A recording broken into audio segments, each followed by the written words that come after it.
The transatlantic slave trade forged terrifying chains across continents, with Ghana, Nigeria, and Sierra Leone at its tragic core. Countless lives were uprooted, families torn apart, and cultures shattered in the pursuit of profit. Coastal forts stood ominously, echoing with the cries of the enslaved. Understanding this painful history is crucial, as it sheds light on the enduring impact of slavery and the resilience of affected communities. Africa, the cradle of civilization, a land where powerful kingdoms once thrived, where gold glittered beneath the soil and cultures flourished under canopies of wisdom. But along its shores a darker tale lingers, etched into stone, sung through the wind, and buried beneath rusted chains. This is the story of the African slave trade, through the lens of Ghana, Nigeria, and Sierra Leone. Long before foreign sails appeared on the horizon, Africa had its own sophisticated world. In present-day Ghana, the Ashanti Empire boasted powerful armies and advanced governance. In Nigeria, empires like Benin and Oyo rivaled European courts in structure and splendor. And in the lush hills of Sierra Leone, the Temne and Mende people lived in vibrant societies rooted in trade and tradition. When Portuguese sailors arrived in West Africa in the 15th century, they came for gold. But soon, human beings became the most profitable export. Coastal leaders, enticed by guns, rum, and riches, entered into deadly bargains with European traders.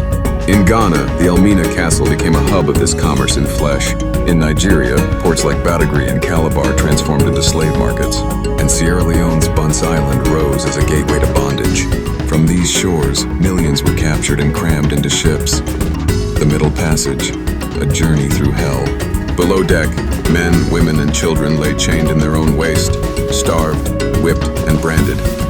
Those who resisted were thrown overboard. Many never saw land again.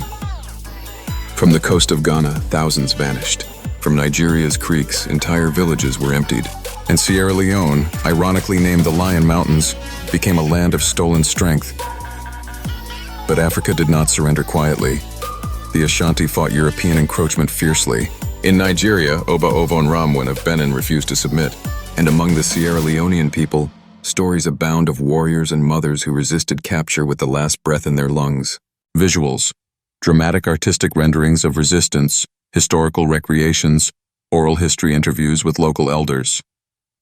The slave trade devastated West Africa. Ghana's internal strife grew.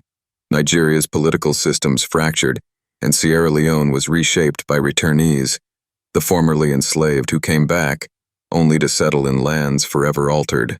These regions lost generations of artists, farmers, scholars, and leaders. Entire bloodlines erased. The trauma still echoes in the silence of broken drums. Today, these lands stand not only as victims of history, but as keepers of remembrance. Elmina and Cape Coast castles now serve as memorials in Ghana. In Nigeria, Badagry's point of no return bears testimony.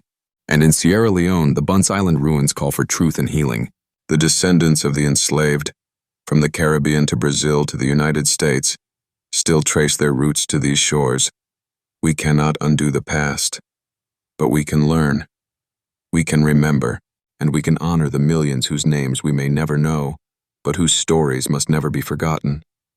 Africa is not defined by chains. It is defined by survival, strength, and the will to rise again. To know the past is to guard the future. Like, comment, and subscribe for more untold African histories. Share this video if you believe these stories deserve to be heard.